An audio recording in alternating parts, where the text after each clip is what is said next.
ભાવનગરમાં ઝડપાયેલી નકલી નોટને લઈ અને પોલીસ તપાસ તેજ બની। પોલીસે ઝડપાયેલા આરોપીનું રીકન્સ્ટ્રક્શન કર્યું। નૈતિક મોદી તૌસીફ પરમાર પાસે રીકન્સ્ટ્રક્શન કરાવવામાં આવ્યું। જયરાજ ગોહિલ પાસે પણ રીકન્સ્ટ્રક્શન કરાવ્યું। જે સ્થળે નકલી નોટ છપાઈ હતી તે સ્થળ ઉપર તપાસ કરવામાં આવી। એસપી એલસીબી સહિતનો પોલીસ સ્ટાફ અહીં હાજર રહ્યો તો આરોપીઓ પાસેથી 1,16,000ની નકલી નોટ ઝડપાઈ હતી। તપાસમાં અન્ય આરોપીઓના પણ નામ ખુલે તેવી શક્યતા છે।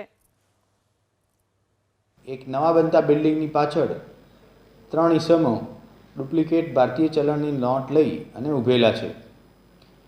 જગ્યા વેરીફાઈ કરી ભાવનગર જિલ્લાની એલસીબી ટીમ સ્થળ ઉપર પહોંચતા વર્ણનવાળા 3 આરોપીઓ મળી આવેલા। પૂછપરછ કરતા તેમની પાસેથી 62 જેટલી ભારતીય કરન્સીની ડુપ્લિકેટ 500 રૂપિયાની નોટ મળી આવેલ છે। એમની વિરુદ્ધ કાયદેસરનો ગુનો નોંધી આગળની તપાસની પ્રક્રિયા હાથ ધરવામાં આવેલી છે। આ આરોપીઓએ કેટલી વાર ફેક ઇન્ડિયન કરન્સી નોટ ગુજરાતમાં લાવી અને ભાવનગર કે બીજા કોઈ પણ જિલ્લામાં એનો ઉપયોગ કરેલો છે કે કેમ